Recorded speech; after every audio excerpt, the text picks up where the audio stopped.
Good evening. Welcome to the Buck Stops here. I'm Vishnu Showman. On the program this evening, the government announces a whopping 14% hike in passenger railway fares. The opposition asks the BJP, is this the aache din that you had spoken of? But what about the larger reality that the Indian railways are in fact bleeding? Passenger traffic is being massively cross-subsidized by freight services, and that's just not good enough for the railways. The big question, is this government taking tough decisions that the UPA failed to take?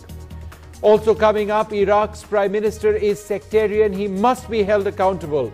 A scathing response from Hillary Clinton in an interview to Barkhadat in Los Angeles. And finally, as residents of Mumbai's Campa Cola Society form human chains to prevent municipality workers from demolishing their illegally constructed homes, we look at the plight of those who will lose so much in a city where illegal construction is rampant. But first, our top story. For those who expected the election rhetoric of aache din to continue indefinitely, today was a reality check. Left with the bleeding Indian railways, the government has hiked passenger fares by a whopping 14%. Freight rates have also gone up. And while this will bring in thousands of crores to the railways, lakhs of people who depend on the lifeline of the nation will be left feeling the pinch. Narendra Modi's promise of aache din hit its first roadblock. The rail minister today announced a steep hike in rail fares. From the 25th of June, passenger fares will increase by 14.2% and freight rates by 6.5%.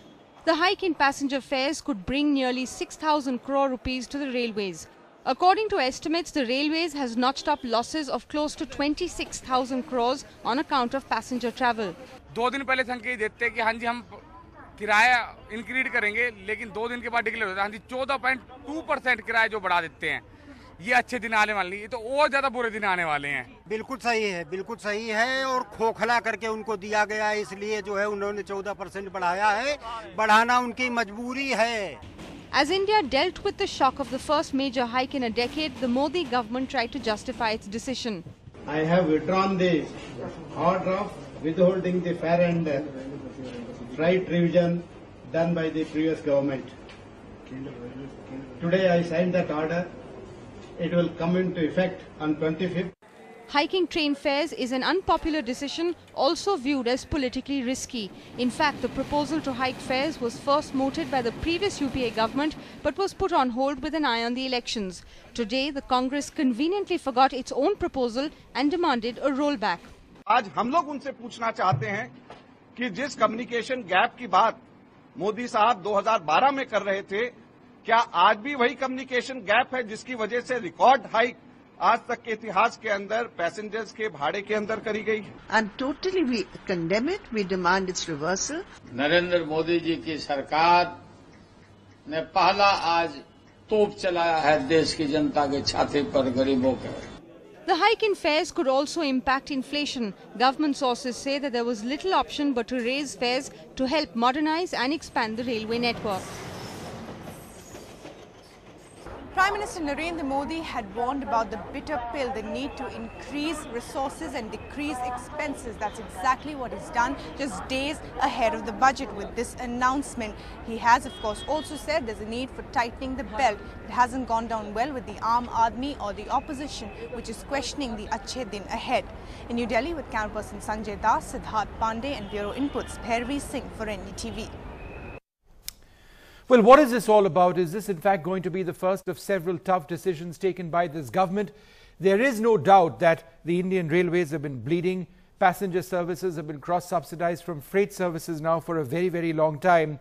But was a hike of 14% for passenger fares really justified? Joining us now to debate this, Awan Sinha, spokesperson of the BJP, Abid Rasul Khan, spokesperson of the Congress, and MC Das, a retired general manager of the Indian Railways. Thank you very much for joining us. Let me go quickly across in fact, to Abid Rasul Khan.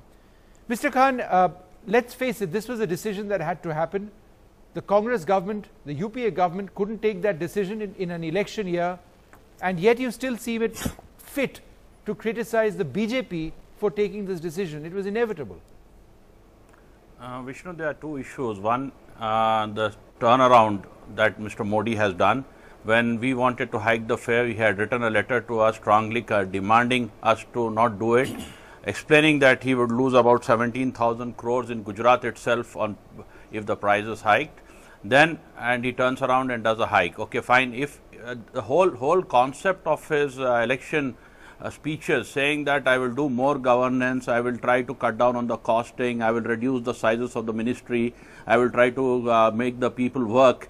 That was what he wanted to do to get more surplus in hand without hiking the fare. But he has again turned around and hiked the fare. That is a very common thing anybody could have done by hiking the fare and putting the people to burden and trying to mop up the revenue. But Mr. Khan, this hiking the fare that has been done was in fact done by the previous government. It wasn't implemented, but the decision had been taken. All that Mr. Modi's government has done is that they've withdrawn the order which held back the hike, and therefore the hike is now happening. Everybody realized that it had to be done. Yeah, Vishnu, you have to be clear on this. My counterpart from BJP also has to take a very clear stand, whether they are going to follow all the policies, whether they are going to follow all the schemes of UPA, and then they are going to be a part of the administrative module that we had built up over the years, because they have been always criticizing us, saying that you are doing wrong, this is not what we should do, let us come to power, we will show you how we govern and how the governance will cut down on the cost, how we will root out corruption, how we will do this, how we will do that. But instead of that, just hiking the fare straight and burdening the people is the most easiest and approach that they could have done. So Aman Sinha, this is the easiest thing that you could have done, and what Abid Rasool Khan is trying to say is that it's double standards. You criticized when you were in the opposition the UPA for anything that they wanted to do, right? And now they are criticizing you, and you seem to have just done a reversal. You've gone and hiked the fares. Oh, Vishnu, in fact, the double standards are on part of the UPA government. It was their decision to hike the fares. It was notified on 16th of May. There was a government order which was issued. Thereafter, there was a press release which was issued. So it was their decision. It is unfortunate that they are coming around and criticizing it. But the fact of the matter is that this particular hike was a decision of the UPA government. Earlier, it was incorporated in the interim budget which was passed. And therefore, there was no way that the government could have, backed out from its constitutional obligations to implement the proposals of the interim budget which was already, passed by the parliament. Now, if you see the situation, the position of railways, the realistic position, Vishnu, what is the fiscal situation that railways is going through? The railways has been in shambles in past 10 years. It has been somehow sustaining, but there's been no vision, as to, where and how, we can take this particular important sector of our economy, and railways could have become we strongly believe that railways could become the next big engine for growth and employment, and therefore we plan to accord topmost priority to modernization and revamping of railways, and to making it more passenger friendly, Aman, and making it safe for passengers to travel. Every single government possibly in the history of independent India has said that we want a safer railways, we want a better railways, we want a world-class railways. The question is a 14.2% hike in passenger fares and a more than 6% hike in freight fares, while necessary, and it's very clear that it may be necessary, the railways are bleeding. We began this program by identifying that reality. People in this country had a certain expectation from this government, right? Is it fair to say that, what was promised and what was said on the election campaign trail is a little unrealistic sometimes? Hard decisions have to be taken, they will be taken.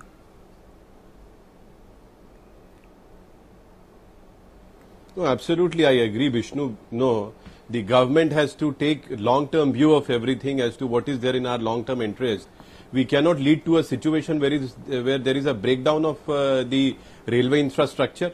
And obviously, when we are going to, accord top priority to developing the infrastructure, to modernizing and revamping the whole system, we need to have funds. In fact, there was a Sam Pitroda committee under the UPA government which had recommended, raising funds of about, 5,60,000 crores, for modernization and revamping of railways, and railways to become self-sustaining. These were their own recommendations, and therefore their own government, notified this particular rail fare hike. And, We believe that yes, railways has to become self-sustaining, and this is a tough decision, but in long term, it serves the, interest of the people of this country, and it becomes a big engine for, our growth and employment. And therefore, I think we should all be commending the government that they had courage to stand and take a firm decision, because it was in best interest of the country in long run. Mr. Khan, let me ask you this. You criticized the Modi government today for hiking passenger and freight rates. But in fact, for the first time in 10 years, in January last year, the UPA hiked fares. It didn't just hike fares once, it hiked fares 3 times. There was an initial hike, there was a subsequent decision to hike it because diesel prices were going up, and when the rail budget happened, there was a 3rd hike. So, if the UPA felt it fit to hike railway fares, and the BJP government feels it's also fit to hike fares, then why are you criticizing them?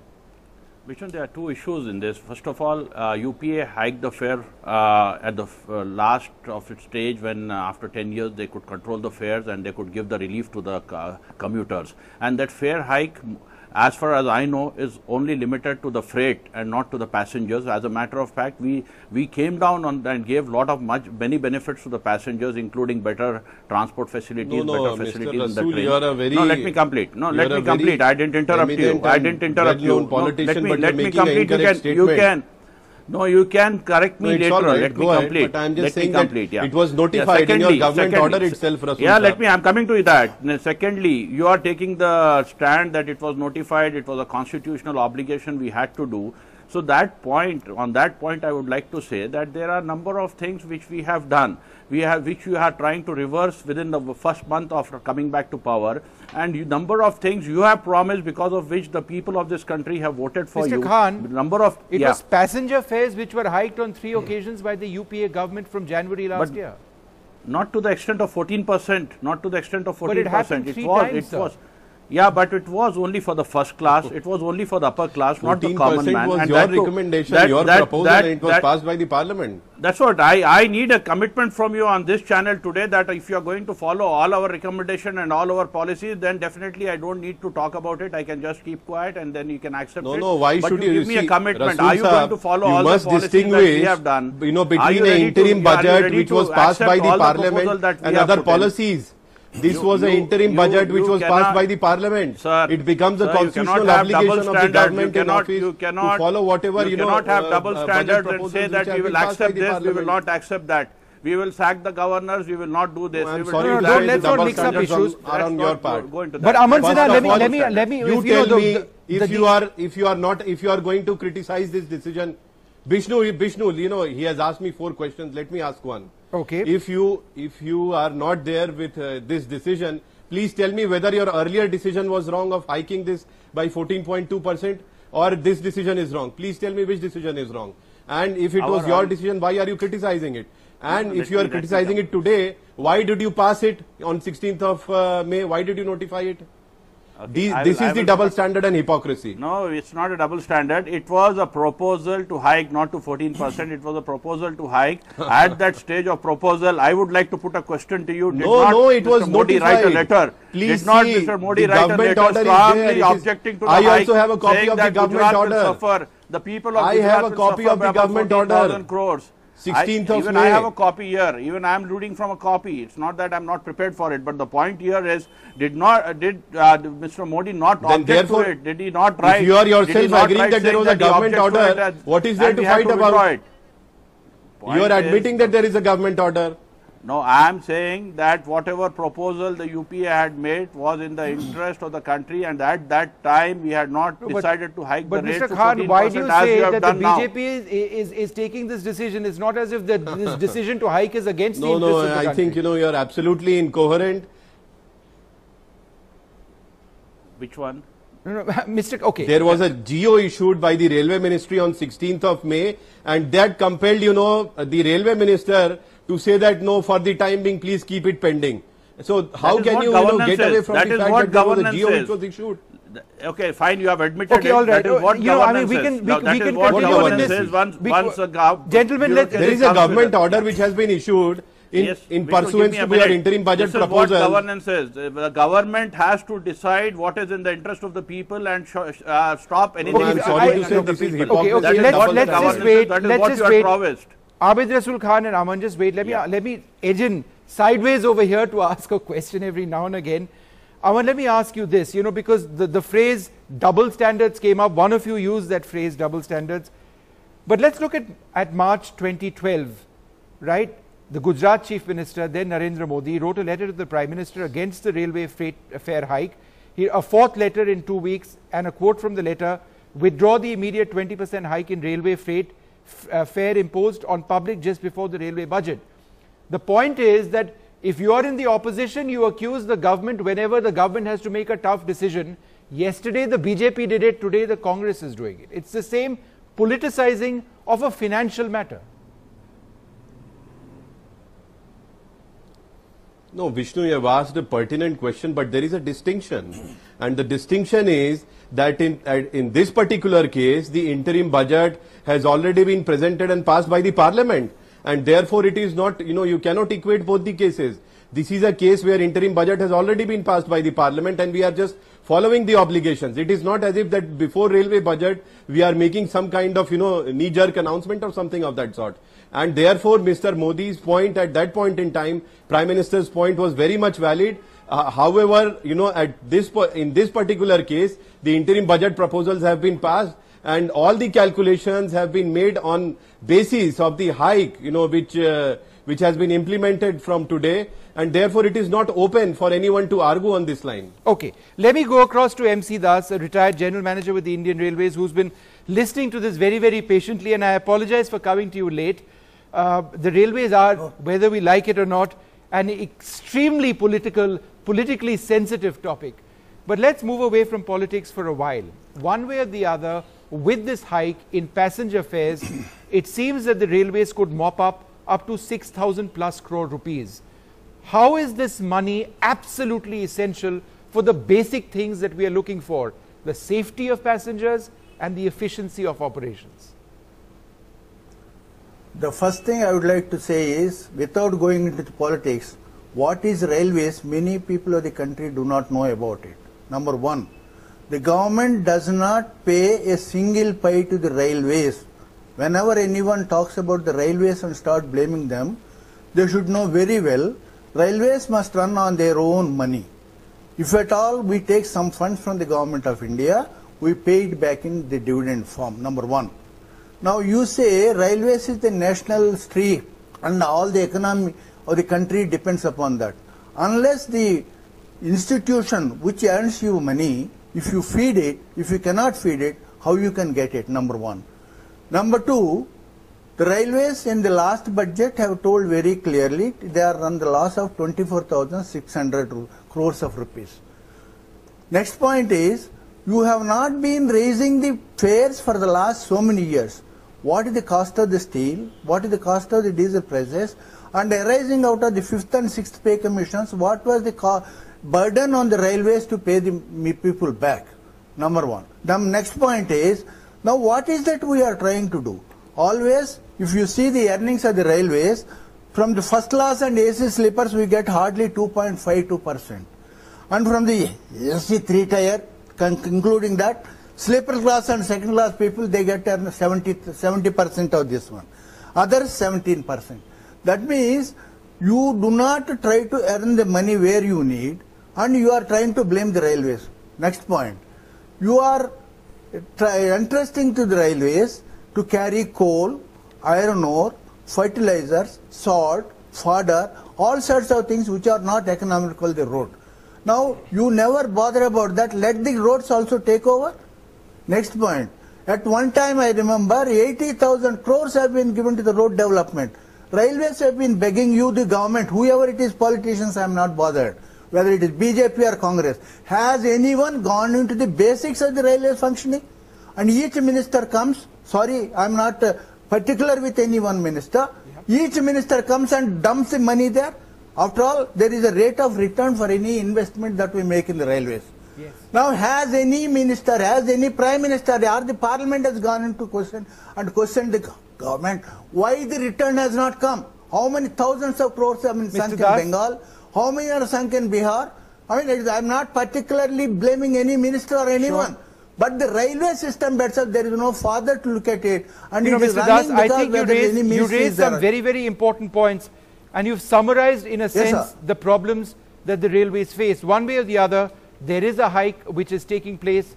It is a small hike, but perhaps it's absolutely essential in guaranteeing or going a long way in ensuring that the railways are safer in this country. I'd like to thank all of you very much for joining us this evening. Yes, sir. Mr. Das, very briefly. Mr. Das, very briefly, go ahead. For 14... Vishnu, I just wanted to make a quick point. Okay, Aman, I'll come to you as well. They have done for 14% and you are blaming them. For the first time, there is a government which has come out with a vision for the railways. Because earlier it was in shambles. We are going to have, dedicated freight corridors. We are going to have, a golden quadrilateral of, the bullet trains.